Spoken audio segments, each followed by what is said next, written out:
Bonsoir à tous, merci de nous rejoindre sur ce plateau des observateurs sur la panafricaine du sport et de la culture. C'est la trêve dans le championnat guinéen. Les clubs se ressourcent pour revenir en force et le temps du bilan a donc sonné pour voir et comprendre qui a fait quoi et comment. Un bilan à mi-parcours où on retrouve de belles surprises venues de Bokeh. Deuxième avec 27 points, le Wakria, l'un des promus de la saison, constitue la belle surprise de cette première moitié du championnat. Pour sa toute première expérience en Ligue 1, les Bokeka veulent bousculer donc les grands du championnat, de la confirmation du Orea au flop du Sumba en passant par la déception du Fellow Star de l'Abbé. L'acte 1 de la Ligue 1 augure de meilleurs lendemains. Des stats hallucinantes, des buts, des meilleurs buts et surtout de grands buteurs ont réalisé des performances abouties avec des réalisations venues d'ailleurs. Bref, cette première partie de la saison aura été sensationnelle et les observateurs bien présents profitent donc de l'occasion pour vous faire le bilan. Nos spécialistes sont donc sur ce plateau, ils sont au nombre de 3. Il y a d'abord Pathé Diallo. Bonsoir Pathé. Bonsoir Koutougou, bonsoir à tous. Toujours fidèle au poste, Mohamed Lamine Ba, de retour de Tanger, du Maroc. Bonsoir monsieur Ba. Bonsoir et bonsoir à tous. Voilà, bienvenue sur ce plateau. Nous avons aussi la force tranquille, Mbaye Touré, la Sissi. Bonsoir Mbaye. Bonsoir, bonsoir à tous. Vous l'avez donc compris, le décor est planté. On marque une pause et ensuite on revient sur ce plateau des observateurs.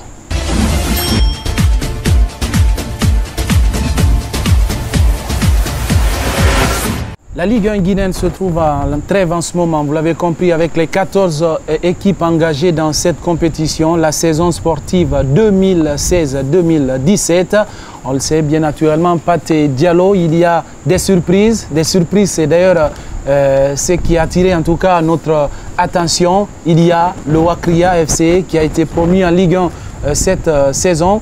On s'attendait vraiment que l'équipe venait pour jouer le milieu du tableau, sauf que voilà, c'est une équipe qui se trouve en ce moment dans le top 3 des clubs engagés cette saison en Ligue 2. Est-ce que pour vous, c'est déjà surprenant de voir le Wakria à ce niveau de la compétition? Oui, bien sûr, c'est surprenant pour un club qui est promu, voilà. Et surtout, il y a quelques années, 3 ans, quand on fait marche arrière, qui était donc en national, qui n'existait presque pas. Voilà, ça fait du bien donc pour les Bokeka de voir cette équipe-là disputer sa première saison et voilà donc pousser, pourquoi pas aller se placer à la 2e place. Donc on va d'ailleurs essayer de voir tout ça là avec ce dossier réalisé par nos équipes rédactionnelles. C'est avec Alpha Oumar Diallo.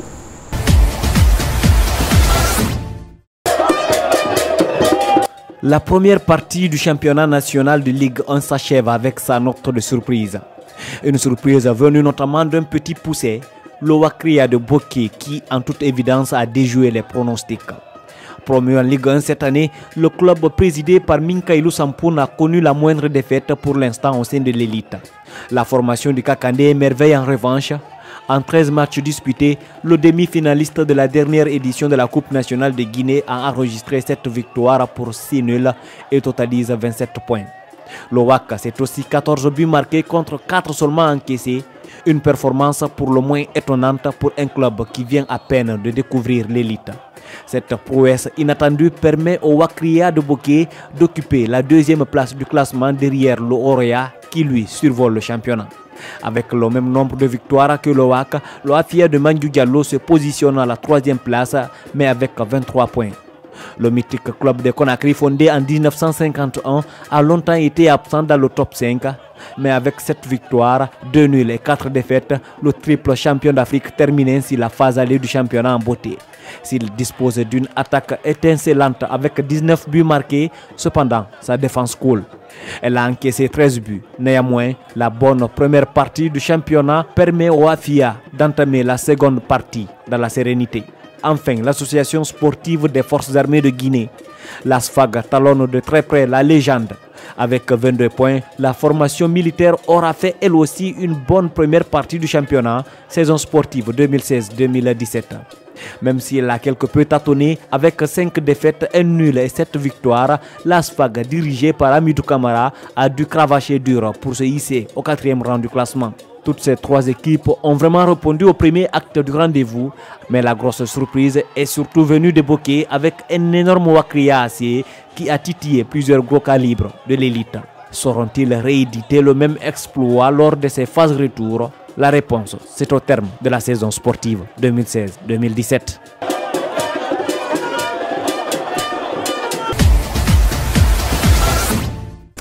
Vous l'avez compris, donc les surprises du championnat avec Alpha Omar Diallo. L'élément est signé Alpha Omar Diallo. Alors on revient, monsieur, avec vous. Le Wakria, c'est une véritable surprise de la saison. C'est le conte de fées. Ça peut être le Leicester de la Guinée? Oh, ça va être compliqué pour Wakria d'être le Leicester de la Guinée parce que pour aller chercher lauréat, il va falloir vraiment un miracle. Maintenant, effectivement, c'est le conte de fées de cette phase allée du championnat. En tout cas, de ces deux dernières saisons, quand on voit un peu l'ascension fulgurante de cette équipe de Wakria qui est partie du national pour venir jouer les tout premiers rôles en Ligue 1. Et puis quand on sait quand même qu'il y a eu le départ de Samparay à la fin de la saison en Ligue 2, après cette montée, à la surprise générale, eh bien le technicien est parti et puis il y a eu Guillaume qui est venu. Donc cette transition, elle n'est jamais évidente, elle n'est jamais facile. Mais visiblement, du côté de Wakria, on a su vraiment gérer tout cela avec Guillaume, qui est un enfant du terroir, qui connaît bien un peu toute cette localité et la plupart de ses garçons. Et puis surtout qui a su rester humble, parce que c'est le plus important. Wakria a évolué pratiquement dans l'anonymat, dans la discrétion, et chaque fois que Guillaume s'exprime, eh bien, il faisait toujours profil bas, il se la jouait modeste et cool. Et donc, personne n'attendait cette équipe, personne n'a calculé cette équipe. Mais il faut dire que même si ce n'est pas la formation la plus flamboyante sur le plan offensif, ça reste quand même une équipe assez solide, une défense assez solide, amenée par l'expérimenté Alma Missila, que nous avons tous connu du côté de l'Atlético de Coléa. Une équipe donc qui encaisse très peu de buts, qui est intraitable à domicile et qui est invaincue à l'issue de la phase allée. C'est une belle histoire que vit en ce moment cette équipe de Wakria. Et puis on est quand même content de voir une équipe qui vient de l'intérieur, qui n'est pas le Fellow Star de la baie, qui ces dernières années a trôné sur le football guinéen. Une équipe que personne n'attendait, qui sort de nulle part et qui vient donc avoir ce parcours extraordinaire. Donc c'est à mettre non seulement au crédit de Guillaume, mais aussi de tous ces garçons qui continuent et qui sont restés. Parce qu'à l'issue de la saison en Ligue 2, Oulari était convoité par tous les grands clubs. On a su le garder du côté de Wakria. Donc on a gardé l'ossature. Ossature, cette homogénéité et surtout cette continuité. Voilà. Est-ce que l'avantage pour cette équipe de Wakria, c'est que, Balamine le rappelait tout de suite, il y a eu le départ de Sékou Samparay, ensuite de trouver un entraîneur qui connaît bien l'environnement Bokeh. Ça a été vraiment l'avantage pour cette équipe de Wakria et réussir à garder aussi cette équipe-là qui a permis à l'équipe de retrouver, de monter pour la première fois en Ligue 1. Bon, moi je dirais que l'avantage du club, c'est d'avoir gardé l'effectif. Il n'y a pas eu de chamboulement. Parce que lorsque vous montez en première division, vous êtes en deuxième division, vous gardez non seulement l'effectif, ce sont des joueurs qui se connaissent. Contrairement à certains clubs, lorsqu'ils montent en première division, ils se disent voilà, nous allons essayer de nous renforcer dans certains secteurs. Ils avaient le meilleur buteur de la Ligue 2.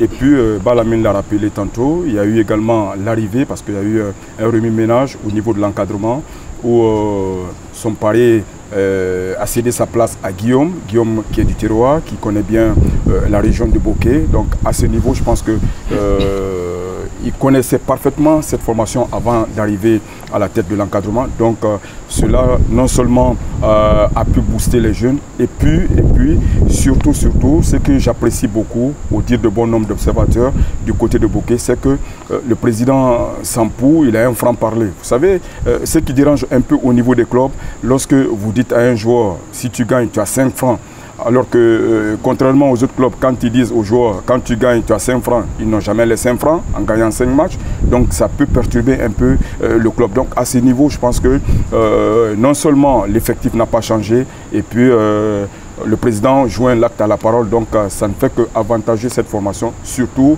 lorsqu'elle est venue en première division, elle a joué profil bas, c'est-à-dire le maintien. Et maintenant, si la deuxième place se présente à cette formation, elle va la saisir. Mais ce qui reste clair, c'est que c'est une formation qui peut encore nous étonner davantage. Alors, et puis vous donner une idée un peu de la discrétion et de l'humilité de Guillaume, il vous souviendra qu'il avait annoncé que à l'issue de la phase allée, Ouakria allait faire un stage à Dubrika. On avait même passé ça sur nos antennes. Et récemment, je l'ai rencontré au stade. Quand je lui ai posé la question, s'il confirme, il m'a dit non. On a changé. Cette fois-ci, on va aller du côté de Sangaridi. Je lui ai demandé pardon pourquoi. Il m'a dit, écoute Balamine, on préfère se cacher. Nous voulons évoluer dans la discrétion.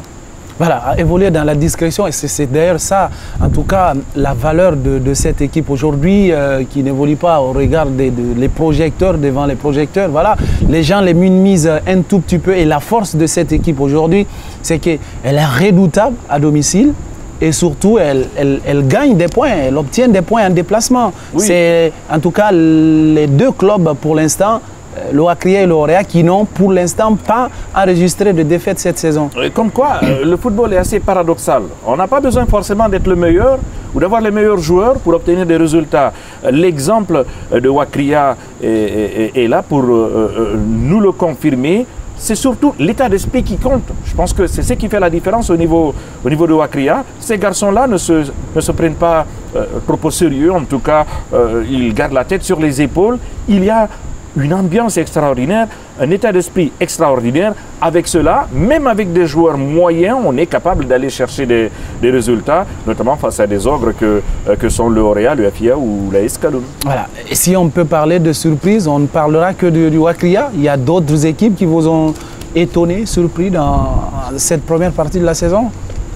Bon, où tout se résume au Ouakria? Bon, non, pas seulement au Ouakria, parce qu'à l'entame du championnat, la Renaissance n'était pas au mieux de sa forme, mais au finish, je pense que lors de ces phases allées, c'est une formation qui est bien revenue et puis qui a commencé à engranger quelques points. Donc à ce niveau, contrairement à Ouakria qui a surtout évolué dans l'anonymat, je pense que c'est une formation, si on peut parler de surprise, c'est plutôt du côté de Ouakria. Voilà, surprise côté du Ouakria, assez classé deuxième en championnat Balamine. Mais aussi, Renaissance, c'est une surprise, parce que vous l'avez dit, les débuts ont été difficiles.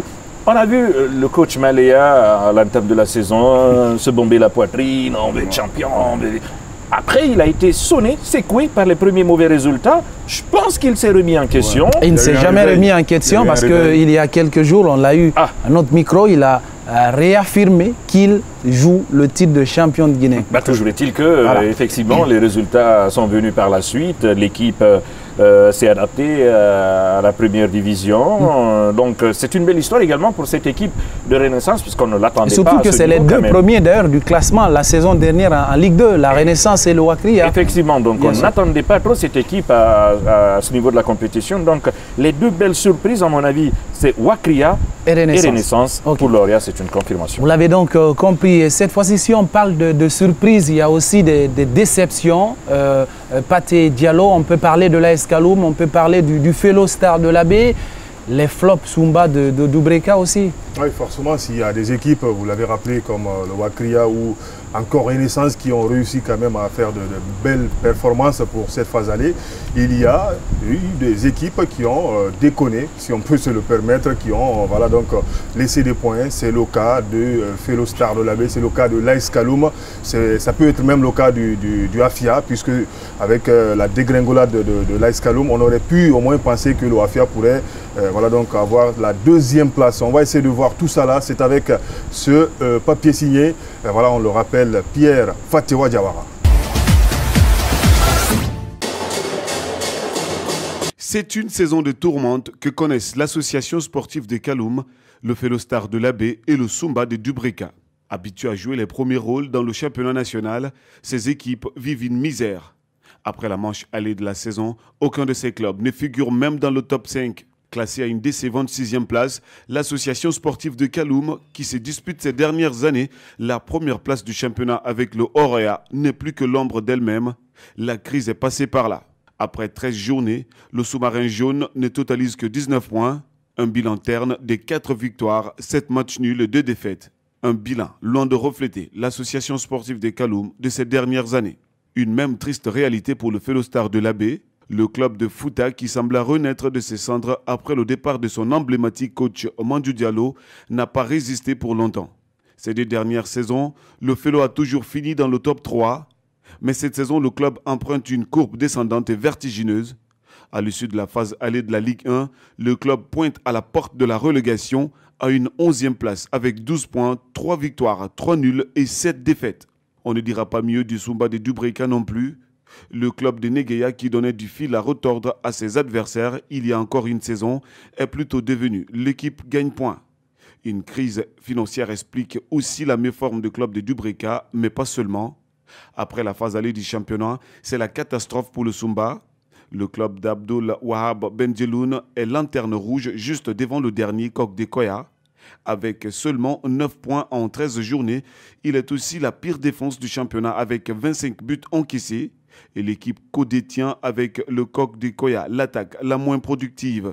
Des chiffres qui sont loin de refléter les vraies valeurs de ces clubs.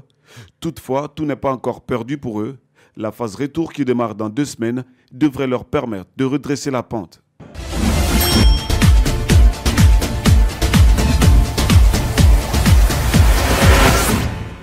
Retour donc sur ce plateau avec Pierre Fatéo Diawara. Messieurs, on va maintenant aborder voilà, les équipes qui ont déçu, donc les flops de cette première moitié de la saison. On a parlé de l'AS Kaloum, on a parlé du Felo Star de l'AB, on parle aussi du Sumba de Dubreka. En réalité, c'est des équipes qui devaient être vraiment derrière le Orea, qui domine ce championnat. Première déception. D'abord, le Bing Bing, l'AS Kaloum. Mais bon, c'était prévisible au vu de tout ce qui s'est passé dans cette équipe depuis le début de la saison, les départs massifs de tous les grands talents, l'instabilité au niveau du banc, le retour de Denis Gouavec qui s'en va et Théophile Bola qui revient, mais également beaucoup de scandales qui ont quelque part écorné l'image de cette équipe, de cette grande équipe de Kaloum, des problèmes financiers sans précédent qui ont plombé et le moral de l'équipe, mais aussi le moral du staff technique. Bref, une gestion un peu chaotique, on va dire, en tout cas cette saison du côté de l'association sportive de Kaloum, qui explique peut-être les contre-performances et puis un effectif quand même qui a été énormément rajeuni. C'est vrai qu'on n'a plus les moyens d'aller chercher les grands joueurs que l'on recrutait à tour de bras il y a 2-3 saisons du côté de l'association sportive de Kaloum. Donc c'est une déception logique et prévisible du côté de l'AS Kaloum. Maintenant, la plus grosse déception, c'est le Afia qui était pressenti pour être le principal concurrent du Orea de Conakry. Il a également beaucoup d'instabilité et surtout beaucoup d'incohérence dans le management. D'ailleurs, le chargé de communication de cette équipe du Afia, Marco Ibrahim, l'a reconnu sur nos antennes. Beaucoup d'amateurisme dans le management de l'équipe, des changements qui sont intervenus. Le coach qui n'était pas stable, qui avait l'équipe nationale junior et qui a joué les éliminatoires, qui a joué la CAN.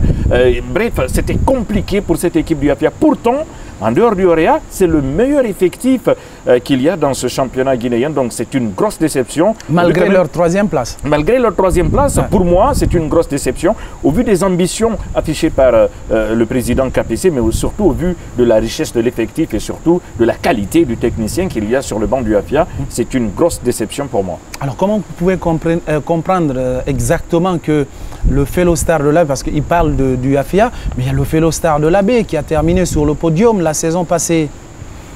Bon, le Felo Star, on s'est toujours posé la question. Moi, je ne sais pas si le mal est au niveau des dirigeants ou au niveau de l'encadrement ou encore au niveau des joueurs. Mais tout reste à croire qu'au niveau de cette équipe, il n'y a pas eu assez de changements au niveau de l'effectif. Donc, à mon avis, à un moment donné, le discours ne passait plus, le discours de l'entraîneur Sam ne passait plus. Donc, à ce niveau, il y a eu quelques petits changements. Mais en ce qui concerne les déceptions, je pense que Felo Star également fait partie de ces grosses déceptions de cette année. Et Balamine l'a rappelé, il y a le cas de l'association du club du Kaloum, qui ne me surprend pas du tout parce que je suis un peu de la ville, donc je sais comment les choses sont gérées à ce niveau, donc je ne vais pas y revenir là-dessus. Et le Afia, c'est l'éternel espoir. Pour moi, ça ne me surprend surprend guère parce que le Afia a toujours été comme ça. On a toujours pensé que le Afia allait titiller les grands du championnat guinéen. Bon, c'est vrai que le Afia fait partie des grands. Parce que même à l'absence de l'AS Kaloum, le Afia n'est toujours pas à sa place.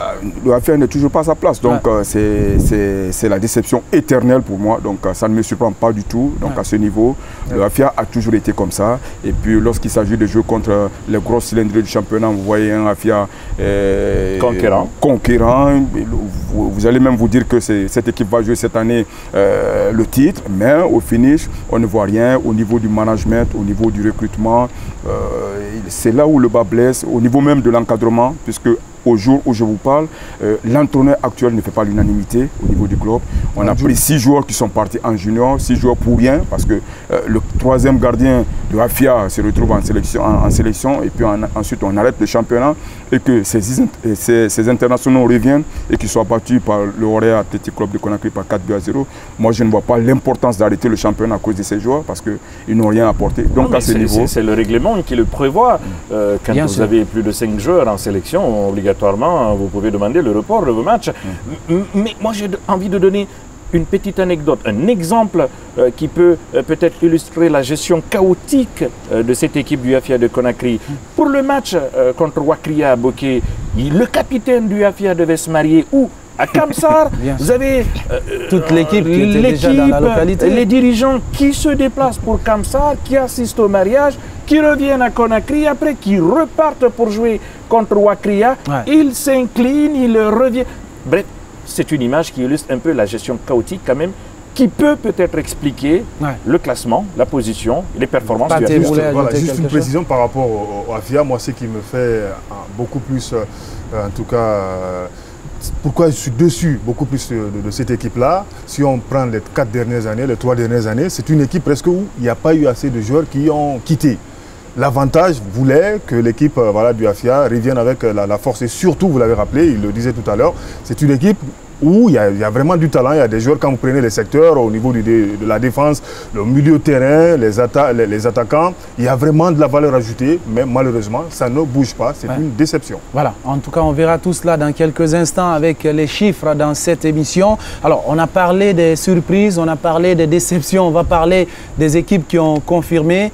Il y a le Orea qui est toujours là aux aguets, malgré tout, malgré toute cette pression qui entoure cette équipe-là. Elle joue vraiment à sa juste valeur dans ce championnat et elle est loin devant, très loin devant même au classement dans ce championnat de Ligue 1. Pour finir avec les déceptions, il y a le cas de Dubreka qu'il faut soulever quand même. Les 2 dernières saisons, Dubreka a terminé, je crois, sur le podium à chaque fois, ou en tout cas près du podium.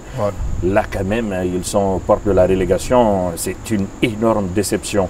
Maintenant, effectivement, la confirmation, elle ne vient des Rouges et Blancs. Je pense que l'atout du Orea cette saison vient de 2 niveaux. Non seulement le recrutement de Yacouba Mando et de Bassirou Ouedraogo, parce que certes, Kilé a terminé meilleur buteur de la saison, mais il n'a joué que les phases retour. Et on sait que dans le jeu, il a énormément de mal. C'est plutôt un renard à des surfaces qui est capable de jaillir, opportuniste, de marquer des buts.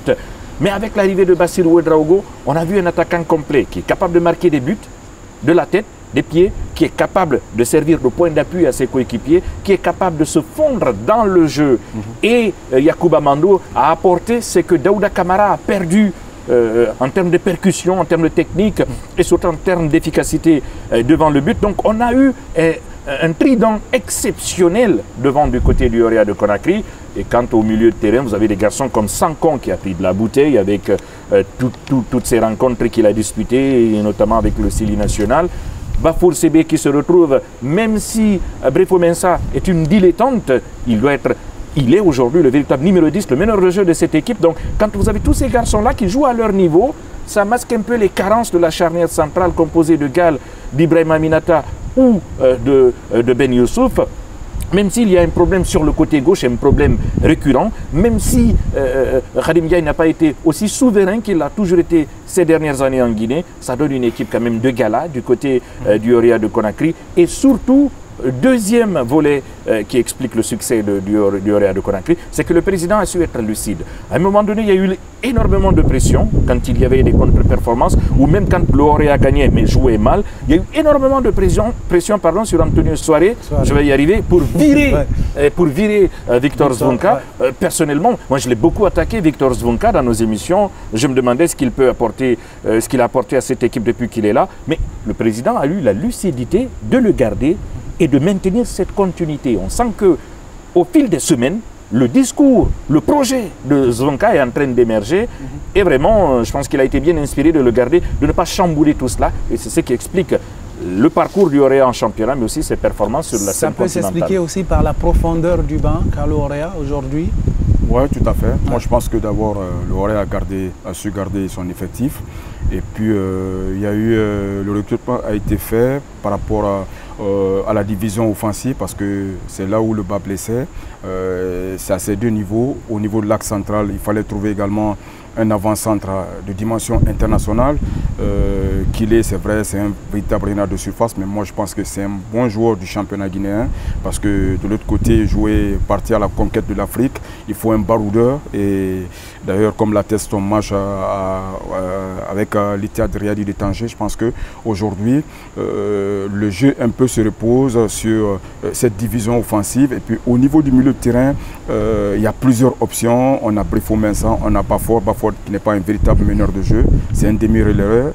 Mais à ce niveau, je pense qu'aujourd'hui, le discours de Victor Zvonka passe. Et si le mérite revient à une personne, c'est bel et bien à M. Antonio Soare, qui a su garder l'entraîneur, parce qu'à un moment donné, il était plutôt vers la porte et il a su se calmer. On avait l'impression que personne ne voulait Victor Zvonka. Oui, parce que au match aller face à l'Ittihad Riyadi de Tanger, beaucoup ont supposé que cette victoire n'était pas assez large pour la qualification du Orea de l'autre côté à Tanger, mais il a été lucide, il a dit que lui préférait 2-0 par rapport à 3-1, donc il a su manager son équipe. Et moi je sais de quoi je parle, parce que c'est une équipe très très difficile à gérer. Il y a pas mal de joueurs qui sont récalcitrants, donc depuis son arrivée, je pense qu'il a su tenir le vestiaire. Et pour une grande équipe, il faut non seulement tenir le vestiaire, mais aussi il faudrait que le discours passe. Balami, je voulais justement ajouter, vous faire réagir par rapport à quelque chose. Est-ce que, parce que les saisons passées, l'Orea gagnait en termes de chiffres le championnat, mais en termes de jeu, n'avait pas imprimé vraiment cette domination dans le jeu. Est-ce qu'on sent vraiment qu'aujourd'hui, l'Orea lie ses performances avec le jeu proposé? Oui, parce que le message, le discours, le projet de Victor Zvonka commence à être compris par les garçons. Vous l'avez vous-même écouté ces derniers temps quand il explique par exemple que Brifo Mensah commence à comprendre ce qu'il attend de lui. Il le disait tout à l'heure, c'est un milieu relayeur, mais Zvonka voulait qu'il soit un véritable numéro 10. Aujourd'hui, il est en train de le devenir. Mais il y a également cette concurrence quand même au niveau du Orea qui pousse les joueurs à se sublimer. Il vous souviendra qu'en début de saison, c'est Dramani Kema qui était titulaire au milieu de terrain. Mais il s'est vu bousculer ces derniers temps par Brifo Mensah. Donc il y a cette concurrence saine. Même dans les buts également. Dans les buts également, effectivement, avec les performances incroyables de Germain Berthet depuis que Khadim Dia a commencé à péter les plombs et à foutre le bordel, excusez-moi du terme. Mais il y a également cette capacité justement de Victor Zvonka à s'imposer, à tenir le vestiaire et à être le véritable leader de cette équipe. Parce que tenir tête à Khadim Dia, avec les performances que le garçon a, avec la place que Khadim Ndiaye occupe dans cette équipe, il fallait le faire. Et Zvonka, il l'a fait. Il s'est fait respecter. Je pense pour le moment, il a remporté cette bataille. Il a remporté cette bataille. Mais au-delà de tout cela, pour conclure mes propos, je pense que le Orea doit énormément, alors là, énormément à Okansé Mandela, de par son expérience, de par son investissement, de par son apport sur le plan offensif, parce que toutes les actions offensives viennent de lui, soit il obtient des coups francs, soit il obtient des pénaltys, c'est difficile de le marquer, et quand l'Orea est bloqué dans le jeu, c'est lui par ses actions individuelles qui fait la différence. Qui déclenche la Mais machine. il y a également ce travail défensif que moi j'ai découvert à Tanger. J'étais impressionné de voir Okansé Mandela prendre des ballons de la tête face à des défenseurs de Tanger que vous avez vu ici de 2 mètres, tacler dans sa propre surface de réparation pour récupérer des ballons. Il y a cet état d'esprit qu'il a apporté. Il a énormément progressé. Il a énormément progressé, mais ce qu'il faut également noter, c'est que Mandela n'est pas venu pour le championnat guinéen. Il a tout le temps dit, je suis venu au Réa, c'est pour exister sur la scène continentale. Il était frustré la première saison de n'avoir pas pu jouer, la deuxième saison de se faire éliminer. Et là, je pense qu'il en veut. Et c'est cette envie de gagner qu'il a transmis à ses coéquipiers. Et c'est pour ça qu'ils sont en phase de rôle aujourd'hui. Pour illustrer qu'aujourd'hui, quand même, on ne peut pas se faire de doute sur les qualités de Victor Zenka. Il y a eu des joueurs qui ont progressé au sein de cette équipe-là. Imaginez aujourd'hui Boubacar Kamara, Gal, au niveau de la défense. Il y a 3 ans, c'était un défenseur peut-être rigueux, mais les relances n'étaient pas soignées. Le même qu'avec même Ibrahima Sankon, je ne sais pas si vous allez être d'accord avec moi, mais on voit aujourd'hui quand même un garçon qui est formaté, un garçon qui fait l'essentiel dans un match on sent la patte Victor Zenka. Voilà, on comprend tout cela. Le Réa qui domine donc cette première moitié de la saison avec justement, on verra tout cela dans les chiffres dans un instant, puisqu'on va à présent par les chiffres avec les statistiques de cette première moitié de la saison. Pathé Diallo, maintenant on revient à vous, on était juste parce qu'on va vous donner les chiffres et puis on va vous faire réagir. Pathé Diallo, on va commencer par le bilan, nombre de matchs joués, nombre de victoires, nombre de nuls et surtout le nombre de buts et la moyenne. Justement, voilà, avec déjà le passage de 12 à 14, donc forcément il faut s'attendre à beaucoup de matchs pour cette phase aller. Il faut rappeler qu'il y a au moins eu 182 matchs disputés, comme vous le voyez d'ailleurs sur l'écran, pour voilà, 64 victoires et puis 46 matchs nuls. Le nombre de buts, c'est un peu voilà, donc, flatteur, si on peut le dire. 187 buts inscrits, soit une moyenne de 1,02. Dire que chaque match, voilà, au moins on s'est attendu à voir quelque chose de voilà, donc, spectaculaire. Voilà, on vous fait réagir par rapport à ça. 182 matchs joués, 187 buts marqués, une moyenne d'1,0 but marqué par match. C'est intéressant? Oui, c'est une moyenne intéressante, effectivement. Il y a beaucoup de buts, il y a du spectacle. On ne peut qu'être content quand on a des attaquants comme Bassirou Ouedraogo, comme Momo Yansane, pour nous marquer des buts. On a des buts magnifiques quand même. On va y revenir. Là et tout. Ouais. Donc, offensivement, on est gâté quand même. On ne peut pas se plaindre avec cette moyenne de buts et je pense que c'est une bonne chose. C'est l'arrivée justement d'énormément de talents, l'ouverture de la Ligue 1 guinéenne aux talents venus d'ailleurs qui explique peut-être voilà, tous ces chiffres. Voilà, Mbaye, on revient avec vous. Pathé, on reste avec vous. Cette fois-ci, on va parler parce qu'il y a eu des buts dans ce championnat, ouais. Mais il y a quand même des équipes qui se sont illustrées avec le tableau que vous allez nous proposer, le tableau des meilleures attaques de ce championnat. Ouais, forcément, si on veut en tout cas se hisser à la première place ou au deuxième rang, il faut donc travailler les attaques. C'est ce qui s'est passé avec donc, ces équipes-là, les meilleures attaques donc, de ce championnat à l'issue de cette phase allée. Comme vous le voyez sur ce tableau, c'est le Orea, bien sûr, voilà, l'éternel Orea avec 34 buts, s'il vous plaît, inscrits pour cette phase allée. La deuxième équipe donc, a marqué beaucoup plus pour cette phase allée, c'est bien sûr le Afia, on en parlait tout à l'heure, 19 buts inscrits par voilà, donc, le Tri Campeo. L'Asfag, bien sûr, on n'a pas trop parlé peut-être de cette équipe-là, mais ça marque beaucoup chez les militaires, pardon, avec 17 buts voilà, donc, inscrits. Et puis la 4e place est occupée par Renaissance, 16 buts.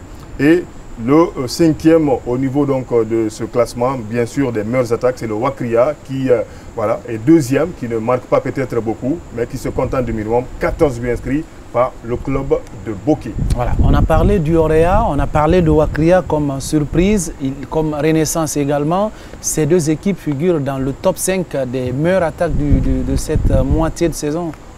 Non, c'est pour vous dire que quand on prend Wakria, ce n'est pas surprenant. Lorsqu'on a le meilleur buteur de la Ligue 2 qui est là, c'est vrai qu'il ne marque pas beaucoup, mais l'animation offensive veut que les milieux de terrain marquent, à l'instar de Orea, Petit Club de Conakry également. Quand on prend par exemple le Orea ou Wakria, ce sont des équipes qui marquent beaucoup. Le Orea grâce à son trident, parce que les trois joueurs sont des buteurs. Et donc à ce niveau, je pense qu'il y a une bonne organisation du côté de Wakria, contrairement au Orea ou Bassirou Ouedraogo à 9 buts maintenant, et où l'arrêt n'a pas encore marqué. 8 ou 9. 8. Oh, 8. Ce qui reste clair, c'est qu'il a 8 buts, Mandela a 7 buts. Bien sûr. Donc à ce niveau, ce sont des garçons qui marquent beaucoup. Donc moi je pense que tant mieux pour le spectacle. Et puis c'est vrai que... Vous avez juste à anticiper parce qu'il y a ce volet, les meilleurs buteurs du championnat justement. Je m'excuse voilà, alors. Ah oui, bien sûr. Ça fait partie aussi de l'émission. On va continuer avec vous. Et puis il y a quand même cette animation offensive qui peut peut-être expliquer la réussite offensive de cette équipe du Orea de Conakry. Elle me rappelle un peu cette animation, l'organisation du Barça il y a 2-3 ans. C'est-à-dire que il y a énormément de permutations entre ce trident dont Mandela qui parfois se retrouve à gauche ou à droite, parfois dans l'axe. Yacouba Mandou qui est capable de jouer dans l'axe. Bassirou Ouedraogo qui se désaxe souvent, qui va sur un côté pour perturber la charnière centrale.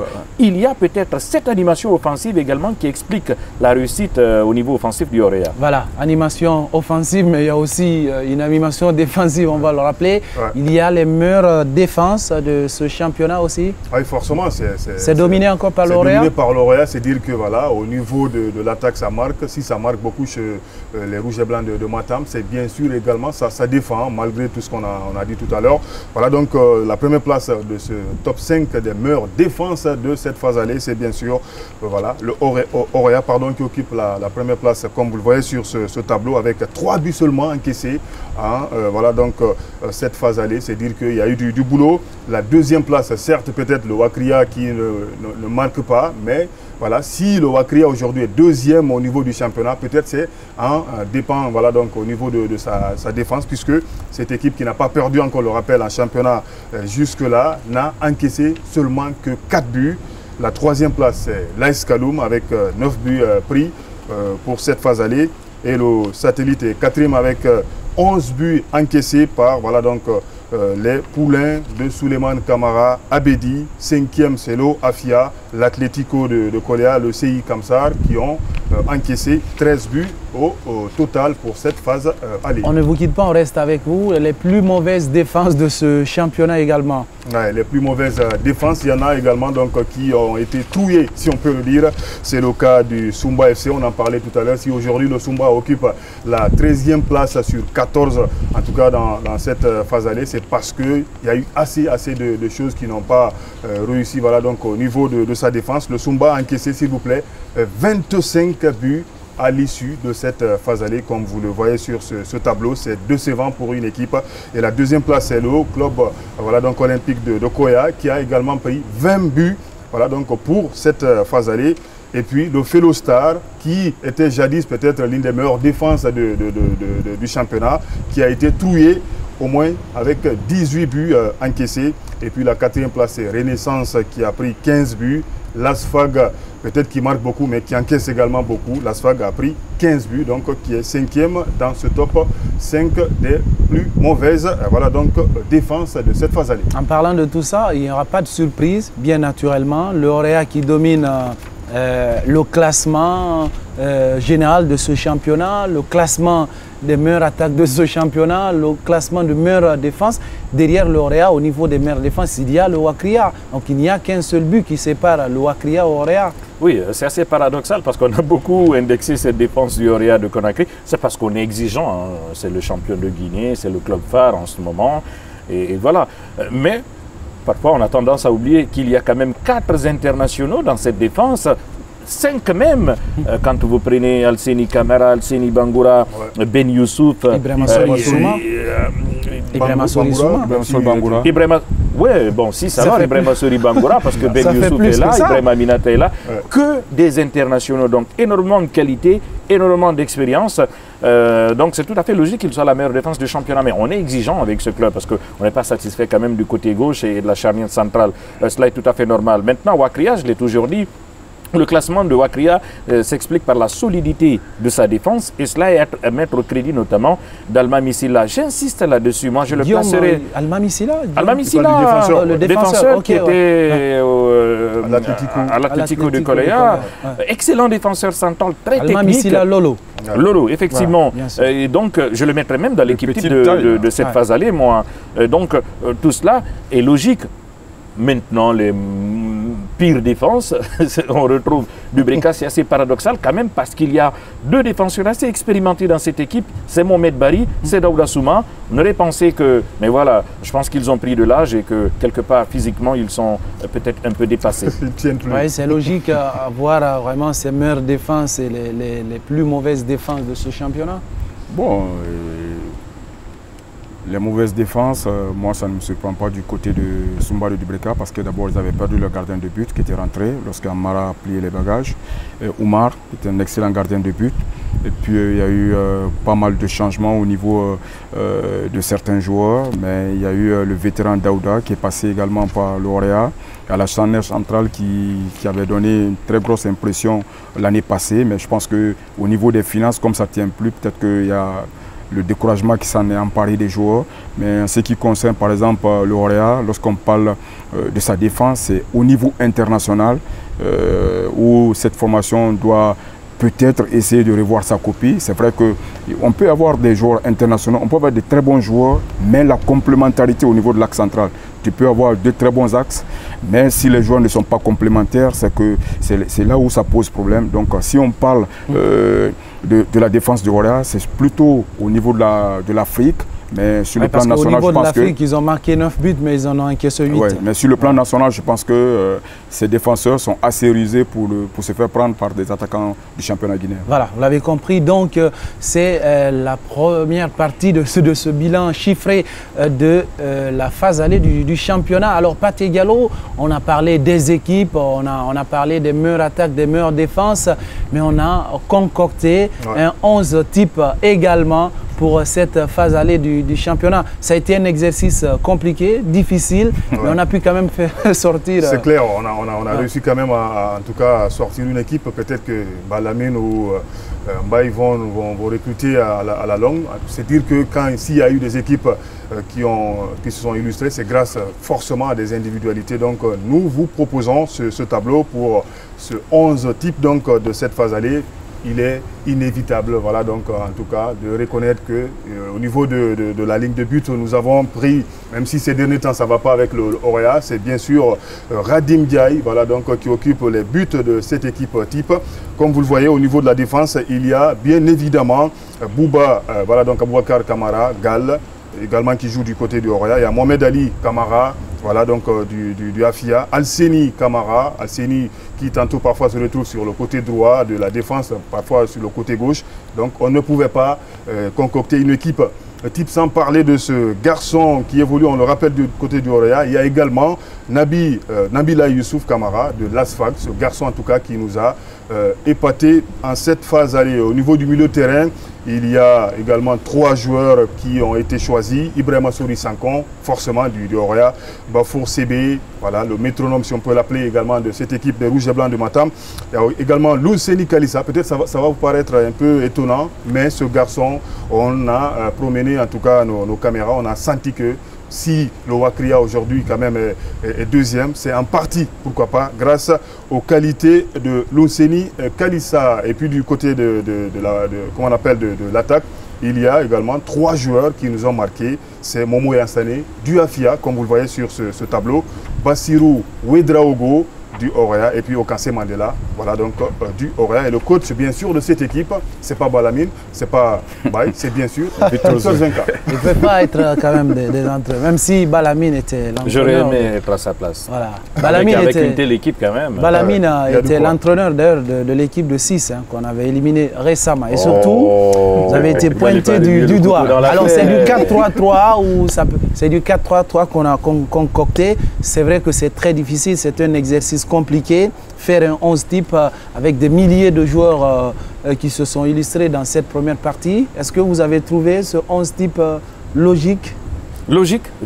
Il n'y a rien à redire. Peut-être, moi j'aurais placé Alseni Kamara sur le côté gauche de la défense et Alseni Tomazi sur le côté droit, mais c'est vrai qu'il est pénalisé par ce pied gauche, Alseni Kamara. Peut-être que Almami Silla aurait mérité d'être dans cette équipe, mais quand on voit également la saison de Mohamed Ali, on va passer à la réserve. C'est vraiment compliqué, mais je pense que cette belle équipe, on ne pouvait faire mieux pour ce 11 type.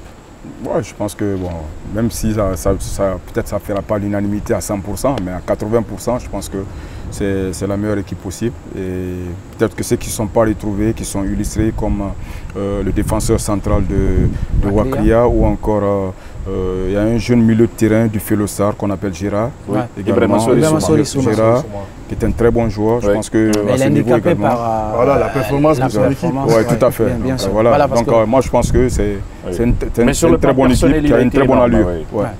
Voilà, en tout cas, il sort du lot quand même. Pathé Diallo, on continue notre petit bonhomme de chemin parce que ça parle chiffres à présent dans cette émission. On va parler à présent de quoi exactement, Pathé Diallo, le top but voilà, de la saison. Ça, c'est pas vous qui parlez, c'est les images qui vont parler cette fois-ci. Évidemment. On a concocté... Vous allez entendre Balamine dans quelques instants parce qu'il nous a commenté vraiment, sans doute pour l'instant, le meilleur but de la saison. Et là aussi, il y a une domination du Orea. Et ne soyez pas étonnés que Bassirou et Draogo Pathé Diallo se retrouvent encore à deux reprises, bien naturellement, dans ce championnat. Le top but concocté par l'émission Les Observateurs, il y a eu d'abord Momoyan Sané avec Mohamed Lamine Ba au commentaire. Voilà, on l'a envoyé au 7e ciel, bien naturellement. Bassirou Ouedraogo, c'était contre l'Atlético de Coléa. Encore lui, il a remis ça contre le Afia. Et puis il y a Yacouba Mando, son premier but de la saison, contre l'Asfag. Et puis on a aussi pris le but de Okanse Mandela, c'était contre le Afia. On va voir tout cela avec l'ensemble de nos équipes techniques. Et derrière, on revient pour faire réagir un de ceux qui ont commenté vraiment le but d'anthologie de Momoyan Sané.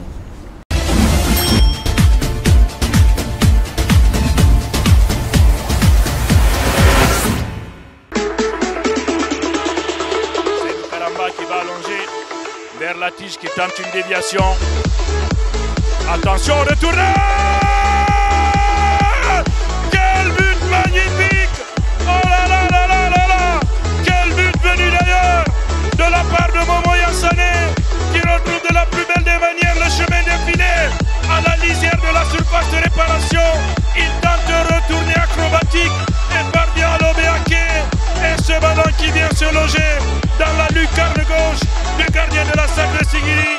Quel but magnifique de la part de Momoyan Sané.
Voilà, on revient sur ce plateau. Ça a été un moment de plaisir, monsieur. Balamine, vous avez commenté ce but-là.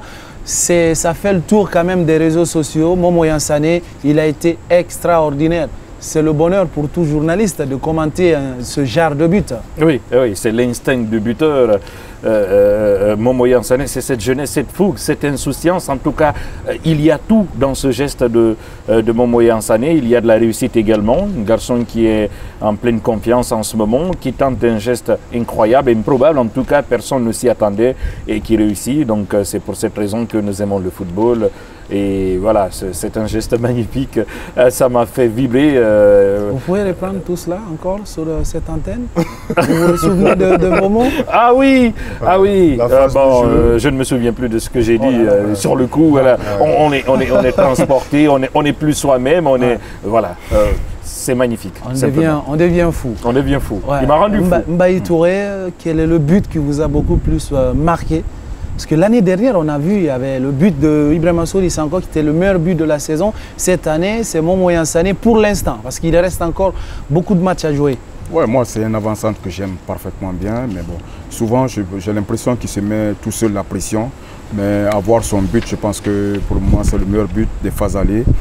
Attendons de voir les phases retour, mais ça m'étonnerait que son but ne soit pas le but de l'année parce que franchement, sur le coup, j'étais émerveillé puisque j'étais au stade. Et si mes souvenirs ne me trahissent pas, c'était contre la SAC de Sigri. Bien sûr. C'était contre la SAC de Sigri, la FIA SAC de Sigri. Donc c'est un garçon qui a un potentiel énorme. Et s'il garde la tête sur les épaules, il ira très loin parce que déjà, on l'annonce du côté de Saint-Étienne. J'espère qu'on va devoir le garder un tout petit peu pour qu'il puisse avoir de l'expérience, pourquoi pas terminer la phase retour. Alors, Balamine, il y a la possibilité, voilà, il y a la possibilité de battre le record du meilleur buteur de la saison dans le championnat guinéen. Nous sommes déjà le meilleur buteur du championnat, 11 buts. Il est à 6 buts du record détenu par Ousmane Bari Pato. Vous vous souvenez? Oui, oui.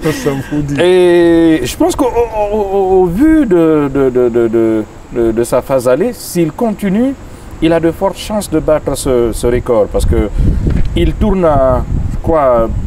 En tout cas, il inscrit beaucoup de doublés. Il inscrit beaucoup de doublés et c'est dans la trempe justement des grands buteurs. Et sur cette lancée, il peut battre ce record. Il est à sa portée parce qu'il lui reste encore 13 matchs à disputer pour la phase retour. Marquer 6 buts en 13 matchs, c'est dans ses cordes. Voilà. En tout cas, surtout la saison passée, il y a le meilleur buteur si vous du permettez, peut-être ce qui peut l'handicaper un tout petit peu parce qu'il doit partir pour la Coupe du Monde. Il y aura certainement des matchs en retard. Peut-être que...